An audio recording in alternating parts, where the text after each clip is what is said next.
കുട്ടികളെ, നിങ്ങൾക്ക് ലുങ്കിനോസ് ആരെന്നറിയാമോ? എനിക്കറിയാം. കർത്താവിനെ കുന്തം കൊണ്ട് കുത്തിയ പടയാളിയല്ലേ? ദുഷ്ടൻ. മരിച്ചിട്ടും യേശുവിനെ കുത്തി മുറിച്ചു.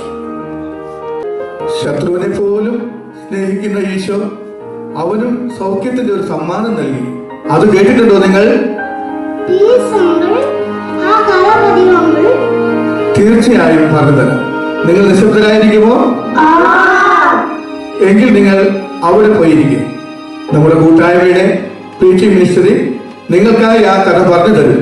അങ്കിൾ അവരെ വിളിക്കട്ടെ.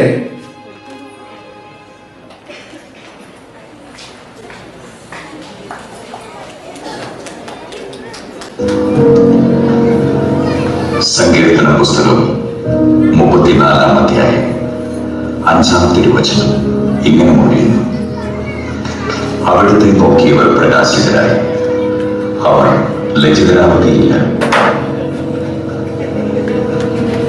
ഈ ലോകത്തിലെ യേശുക്രിസ്തുവിന്റെ അവസാന നാളുകൾക്ക് നമ്മളും സാക്ഷികളാവുകയാണ്. അവനെ അനുധാവനം ചെയ്യുന്ന അനേകം പേരിൽ ഒരാളാണ്. ഞാൻ നിഷ്കളങ്ക രക്തത്തെ ഒറ്റുകൊടുത്തു എന്ന് പറഞ്ഞ യൂദാസിനെ പോലെ, എനിക്ക് ഈ നീതിമാന്റെ രക്തത്തിൽ പങ്കില്ല എന്ന് പറഞ്ഞ കൈകഴുകി ഒഴിഞ്ഞുപോയ പീലാത്തോസിനെ പോലെ, ഇവൻ സത്യമായി ക്രിസ്തുവാണെന്ന് വിളിച്ചു പറഞ്ഞ ശതാധിപനെ പോലെ, ഒരു തീ കായലിന്റെ ഇടവേളയിൽ ഗുരുവിനെ മറച്ചു പിടിക്കുന്ന പത്രോസിനെ പോലെ, ഒരു നനുത്ത തൂവാല കൊണ്ട് തിരുമുഖം തുടച്ച വേറൊരുക്കിയെ പോലെ, അവനെ അനുഗമിച്ച പേരില്ലാത്തവരും ഉള്ളവരുമായ അനേകരുടെ കൂട്ടത്തിൽ ഞങ്ങളിതാ ഒരു പുതിയ പേര് കൂടി ചേർത്ത് വയ്ക്കുന്നു: ലുങ്കിനോസ്. ക്രിസ്തുവിന്റെ രക്തം ഒരു പടയാളിയുടെ കണ്ണിൽ വീണപ്പോൾ അവന് കാഴ്ച ലഭിച്ചുവെന്ന് പരമ്പരാഗത വിശ്വാസം. ക്രിസ്തുവിന്റെ പവിത്രത കാണാൻ അരൂപിയുടെ വിരലുകൾ അയാളുടെ മിഴികളിൽ തൊട്ടിട്ടുണ്ടാവണം. ദൈവം ചില ജീവിതങ്ങളെ സ്പർശിക്കുമ്പോൾ ഉണ്ടാകുന്ന രൂപാന്തരീകരണത്തിന്റെ വലിയ പാഠം. ഒന്നിനെയും ശ്രമിക്കാതെ ദ്രോഹിച്ചവരെ പോലും സ്നേഹിച്ച ക്രിസ്തുവിന്റെ കൈകളാൽ രൂപപ്പെട്ട ഒരു വിശുദ്ധ ജീവിതത്തിന്റെ നേർക്കാഴ്ചകളിലേക്ക് SHCF പ്രീച്ചിംഗ് മിനിസ്ട്രി നിങ്ങളെ ഹൃദയപൂർവ്വം ക്ഷണിക്കുന്നു. വിലാവിലെ വെളിപാടുകൾ.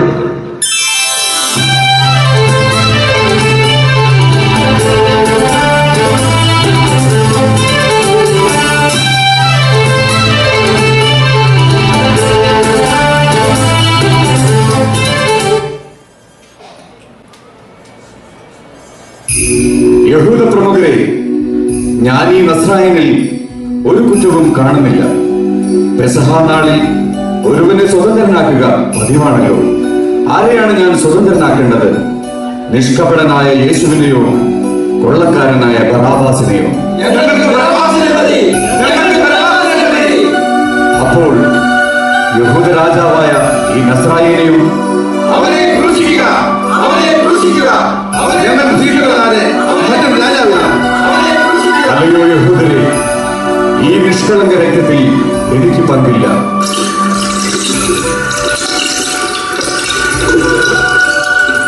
നിങ്ങളുടെ ഇഷ്ടം പോലെ അവനെ ക്രൂശിക്കുക.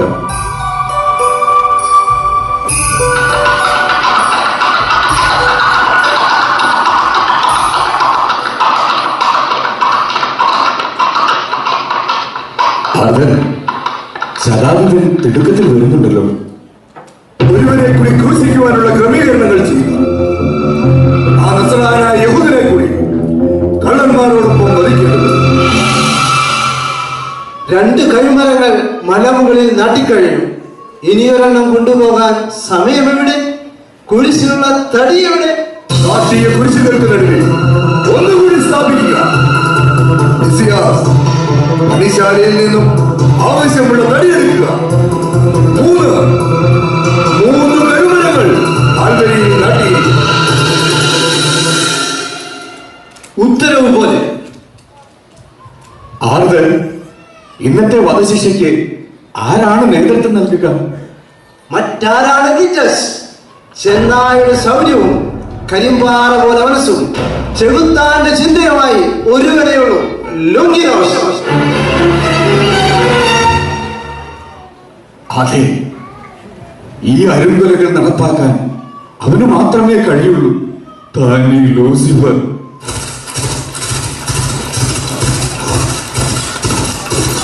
ക്ലീറ്റസ്, ആ ശബ്ദം കേട്ടോ? അവൻ വരുന്നു. റോമൻ നിധികൾക്ക് ക്രൂരതയുടെ ഭാവം പകരാൻ ഒറ്റക്കണ്ണൻ ലുങ്കിനോസ്.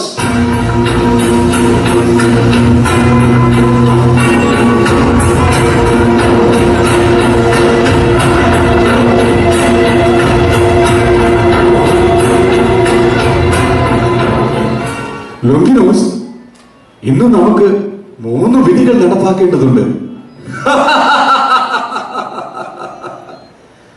കൊല്ലേണ്ട 1 3 എനിക്ക് സമം. 9 കാലിന്മാടുകൾക്ക് മൂർച്ച കൂട്ടുക, കുരിശുയർത്തുവാനുള്ള വടം, തറയ്ക്കാനുള്ള ചുറ്റിക, പ്രഹരായുധങ്ങൾ എല്ലാം സജ്ജമാക്കുക. മറ്റെല്ലാം സജ്ജമാണ് ലുങ്കിനോസ്. ആ നസ്രാനെ തറയ്ക്കാനുള്ള കുരിശ് മാത്രം ഇനിയും തയ്യാറാക്കണം. പണിശാലയ്ക്ക് പുറത്ത് സീലോഹ കുളത്തിൽ നിർത്ത കുതിർന്ന ഒരു തടിയുണ്ട്. ഉറപ്പുള്ളതാണ്, പക്ഷേ ഭാരമേറും. നടപ്പുള്ള കാര്യം പറയൂ ലിസിയാസ്. ഭാരമുള്ള തടി ചുരുങ്ങിയ സമയത്തിനുള്ളിൽ എങ്ങനെ മലമുകളിൽ എത്തിക്കും? നീ എന്തിന് ആവലാതിപ്പെടുന്നു? കുരിശിൽ കിടക്കണമെന്ന് തന്നെ ചുമക്കട്ടെ അവന്റെ കുരിശ്. കുരിശ് യാത്ര മനോഹരമായിരിക്കും.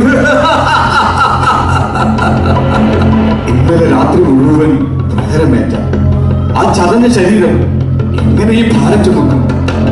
ലോങ്കിനോസ്, ചോര കാണാനുള്ള നിന്റെ ദാഹം എന്നെ അത്ഭുതപ്പെടുത്തുന്നു. ക്ലീറ്റസ്, വീരന്മാർക്ക് ചോര കണ്ണിന് കൗതുകം. റോമാ സാമ്രാജ്യത്തിനായി ജീവനും ജീവിതവും തിരഞ്ഞെടുത്തി വെച്ചവൻ ലുങ്കിനോസ്. പടക്കളത്തിൽ പൊലിഞ്ഞുപോയ ഈ കണ്ണിന്റെ വേദന ശങ്കിൽ പകയായി പകർന്നവൻ മാത്രം ലുങ്കിനോസ്. കരുണയും ദയയും ഞാൻ എന്തേ മറന്ന വികാരം. വഴിവേറാൻ വിധിക്കപ്പെട്ട ശാപജന്മങ്ങളെ ഓർത്ത് സഹതപിക്കാതെ വിധി നടപ്പാക്കാനുള്ള ഒരുക്കങ്ങൾ ചെയ്യുക.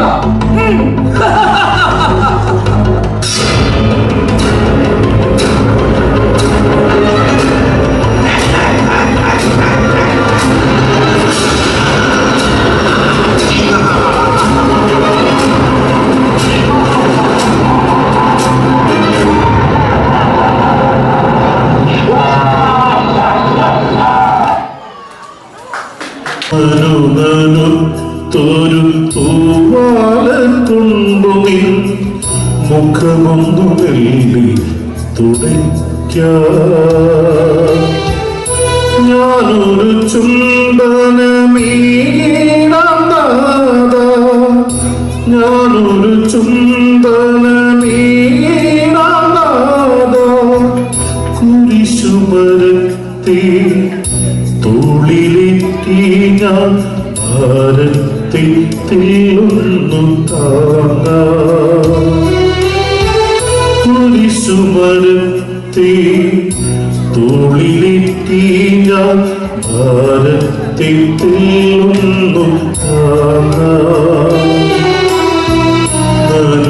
നനുനനുത്തൊരു തൂവാലത്തുണ്ടു നിൻ മുഖമൊന്നു മെല്ലി തുടയ്ക്ക.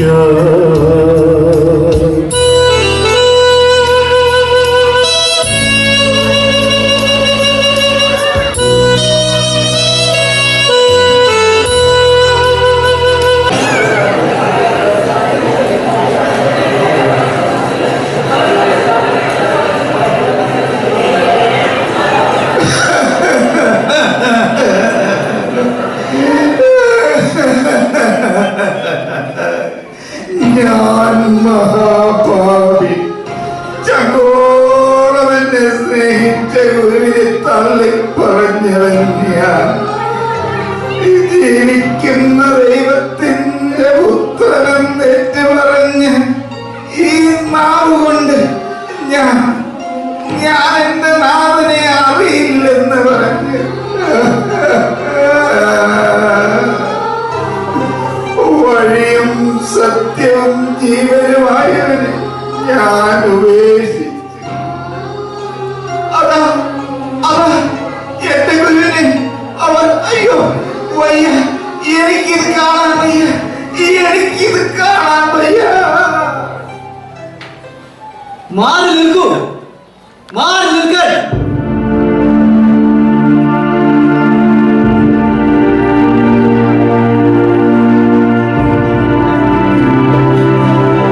നിലവിളിച്ച് കരയാൻ ഇവൻ ആര്?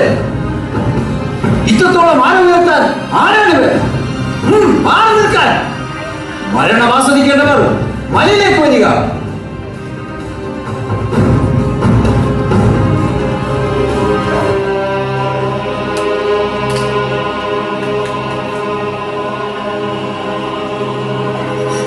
എന്റെ കർത്താവേ, എന്താണിത്? അങ്ങേക്ക് ഈ ഗതിയോ? ഇല്ല, ഈ തിരുമുഖം ദൈവമേ, എനിക്കിത് കാണാൻ വയ്യ, എനിക്കിത് കാണാൻ വയ്യ. മാറി നിൽക്കാൻ. ആരാണ് ഇവനെ ഇങ്ങോട്ട് കടത്തിവിട്ടത്? മാറി നിൽക്കാൻ. അവളുടെ ഒരു സഹതാപം.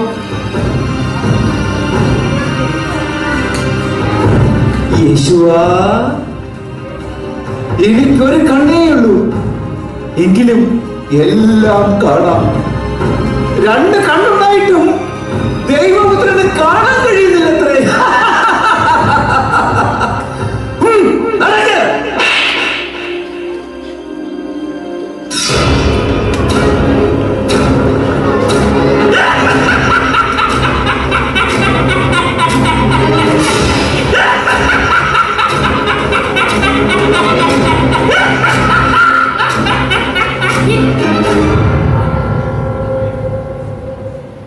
ദൈവപുത്ര,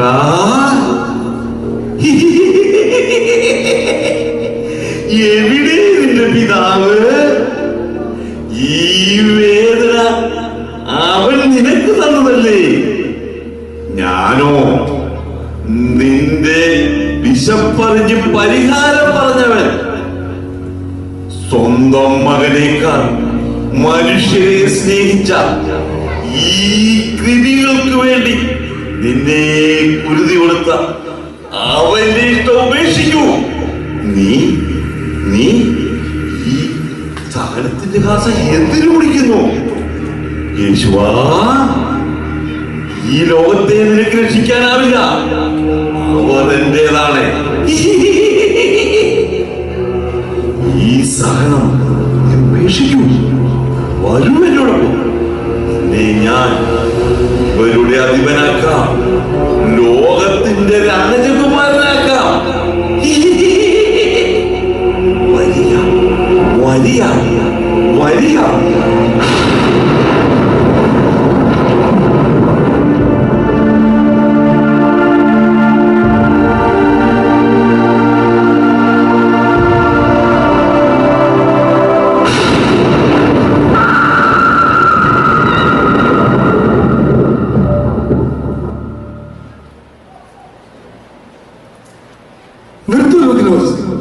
ഇനി അടിച്ചാൽ ഇവന്റെ ശവമേ ക്രൂശിക്കാൻ കിട്ടുകയുള്ളൂ.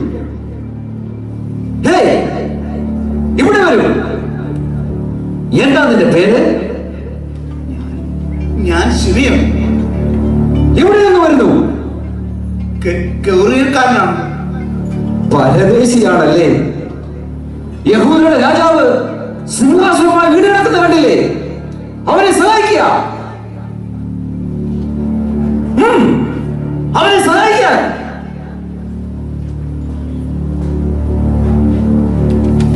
അങ്ങ് അത്ഭുതങ്ങൾ പ്രവർത്തിക്കുന്നവനല്ലേ? ഈ വേദന ഉപേക്ഷിച്ച് അപ്രത്യക്ഷനായിക്കൂടെ? ഈ സാരവും കുരിശും എനിക്ക് ഉപേക്ഷിക്കാനാവില്ല ശിവന്.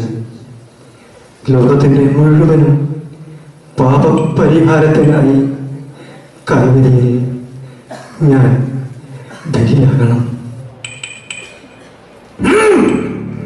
കേട്ടില്ലേ അവന്റെ അഹങ്കാരം? ഇത്ര പ്രഹരം കഴിഞ്ഞിട്ടും അവന്റെ നാവ് അടഞ്ഞിട്ടില്ല. മാറി നിൽക്ക്. അവൻ തന്നെ ചുമക്കട്ടെ അവന്റെ കുരിശ്. നിങ്ങൾ എന്തിനു വീണ്ടും പഠിക്കുന്നു? അദ്ദേഹം അനുസരണയോടെ നടക്കുന്നുണ്ടല്ലോ. നീ എന്നെ ചോദ്യം ചെയ്യുന്നു. മാറി നിൽക്ക്. പരദേശി. അറിയില്ല നിനക്ക് ഈ ലുമിനോസിനെ. പരദേശിക്ക് പോലും രാജ്യദ്രോഹിയോട് സഹതാവം.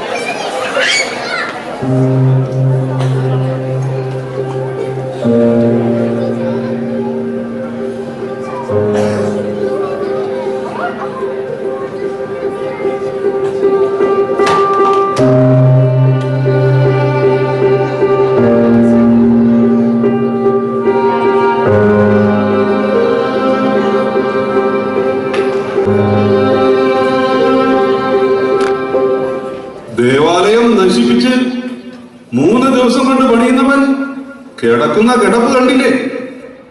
ദൈവപുത്രനാണെങ്കിൽ ഇറങ്ങി വരട്ടെ ആ കുരിശിൽ നിന്ന്. അങ്ങനെയെങ്കിൽ ഞങ്ങൾ അവനെ വിശ്വസിക്കാം.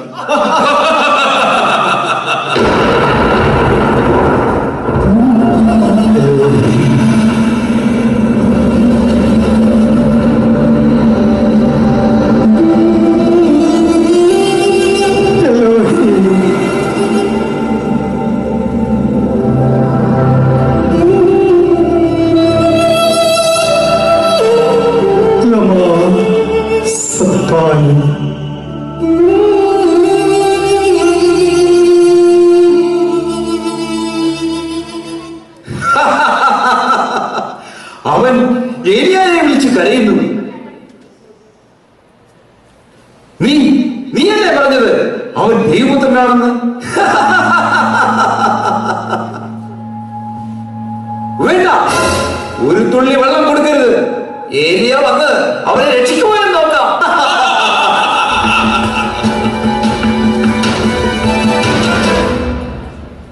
എല്ലാം പൂർത്തിയായി. പിതാവേ, ഇതാ ഞാൻ, സ്വീകരിച്ചാലും.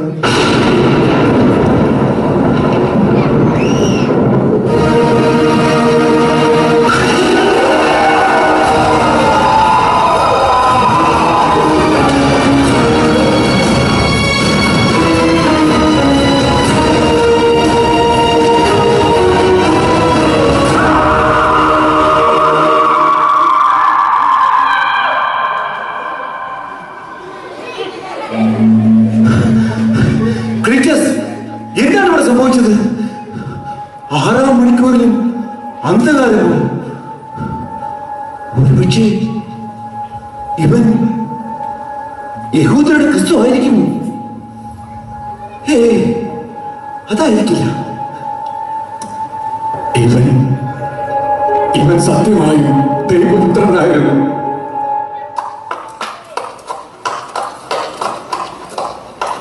യഹൂദന്മാർക്ക് നാളെ ശാബതമാണ്. ശരീരങ്ങൾ ഒന്നും തന്നെ കുരിശിൽ കിടക്കാൻ പാടില്ല.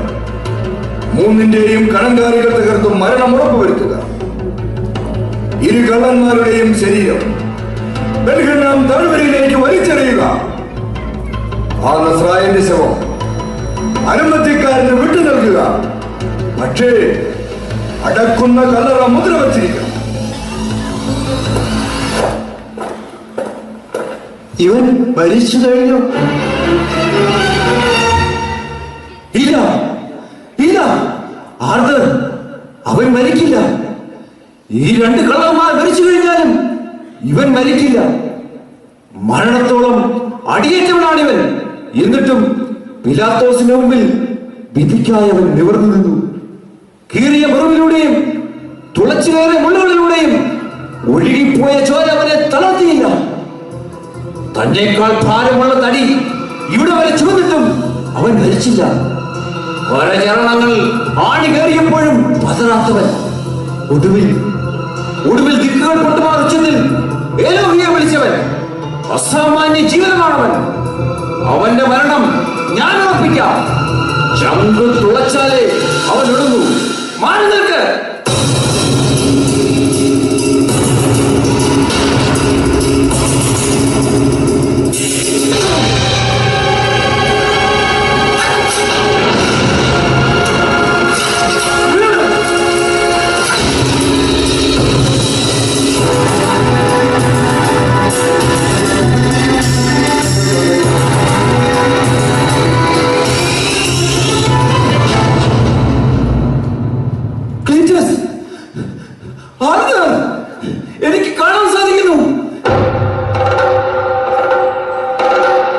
എനിക്ക് കാണാൻ സാധിക്കുന്നു. ലുങ്കിനോസ്, എന്തു പറ്റി? എഴുന്നേൽക്കൂ. അവന്റെ മുറിവിൽ ഒരു പ്രകാശം ഈ അടഞ്ഞ കണ്ണുകൊണ്ട് ഞാൻ കണ്ടു. നോക്കൂ ലിസിയാസ്, 16 വർഷമായി ഇരുണ്ടുപോയ എന്റെ വലതുഭാഗം ഇപ്പോൾ പ്രകാശമായി. അപ്പോൾ കുരിശിൽ മരിച്ചവൻ യഹൂദരുടെ ദൈവമായിരുന്നു. പിന്നെ എങ്ങനെ ഈ കുരിശിൽ? ദൈവമേ, എനിക്കൊന്നും മനസ്സിലാകുന്നില്ല. സഹോദരങ്ങളെ, സകലർക്കും രക്ഷയായി ദൈവമൊരുക്കിയ ക്രിസ്തുവാണിവൻ. അവന്റെ സൗഖ്യത്തിന് പക്ഷാഭേദമില്ല. അവന്റെ പ്രാർത്ഥനകൾക്ക് ശത്രുമിത്ര ഭേദമില്ല. കുരിശിൽ അവസാന ശ്വാസത്തിനായി പിടയുമ്പോഴും മധ്യസ്ഥതയ്ക്കായി അവന്റെ അമ്മയെ നമുക്ക് നൽകി.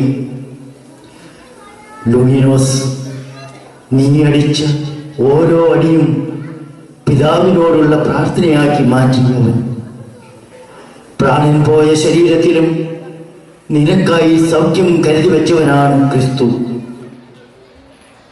ക്രിസ്തു, ക്രിസ്തു. അപ്പോൾ അവൻ അവൻ കുരിശിൽ കിടന്ന് പ്രാർത്ഥിച്ചത് എനിക്ക് വേണ്ടിയായിരുന്നു.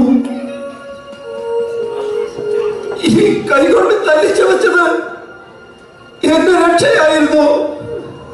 ദൈവമേ, ഞാൻ കുരുതി കൊടുത്തത് ക്രിസ്തുവിനെയായിരുന്നു.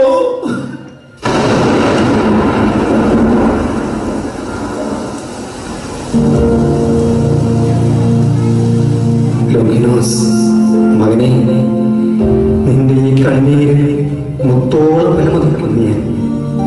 ഞാൻ ചൊരിഞ്ഞ അവസാനത്തുള്ള രക്തം നിന്റെ മാത്രം രക്ഷയായിരുന്നു. നീ നടന്ന പാപവഴിയിൽ നിന്നും വിശുദ്ധിയിലേക്ക് ഞാൻ നിന്നെ നയിക്കും. കാരണം നീ എൻ്റെ സ്വന്തമാണ്. എന്റെ ഗുരുവേ, അങ്ങ് ഇത്രമാത്രം സ്നേഹവാനായിരുന്നു.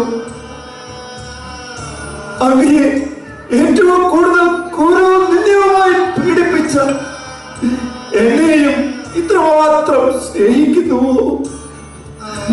എന്നിട്ടും അവസാനത്തുള്ള രക്തം എന്നെ സുഖപ്പെടുത്താനായി നീ കരുതി വെച്ചല്ലോ. ദൈവമേ,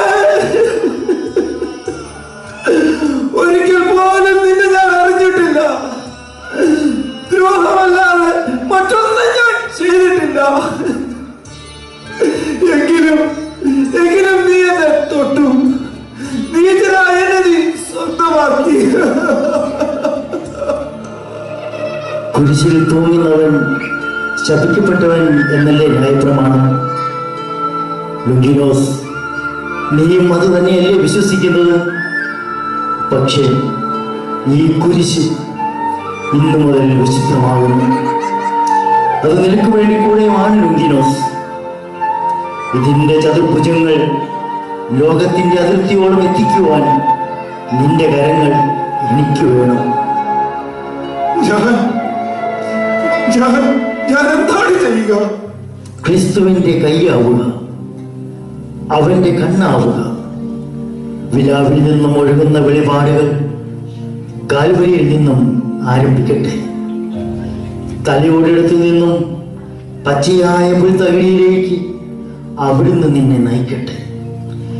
ഇനിയുമുണ്ട് 1000 ലോങ്കിനോസുമാർ നിന്റെ പിന്നാലെ. കണ്ണിനു തെളിച്ചം നൽകുവാൻ ക്രിസ്തുവുമുണ്ട്. ഇത് വെളിപാടാണ്, വരാനിരിക്കുന്നവയെ കുറിച്ചുള്ള വെളിപാടുകൾ. അവന്റെ നെഞ്ചിന്റെ താളമറിഞ്ഞവന്റെ വെളിപാടുകൾ.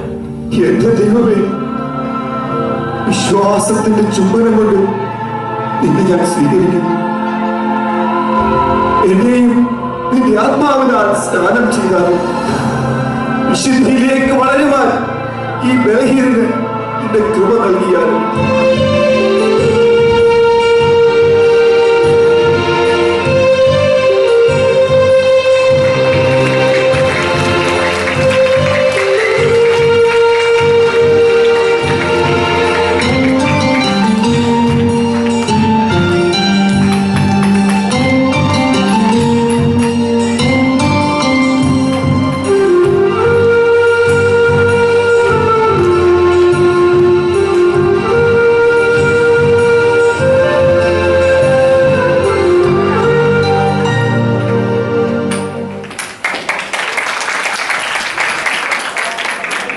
കുട്ടികളെ, നിങ്ങൾക്ക് ലുങ്കിനോസിന്റെ കഥ ഇഷ്ടമായോ?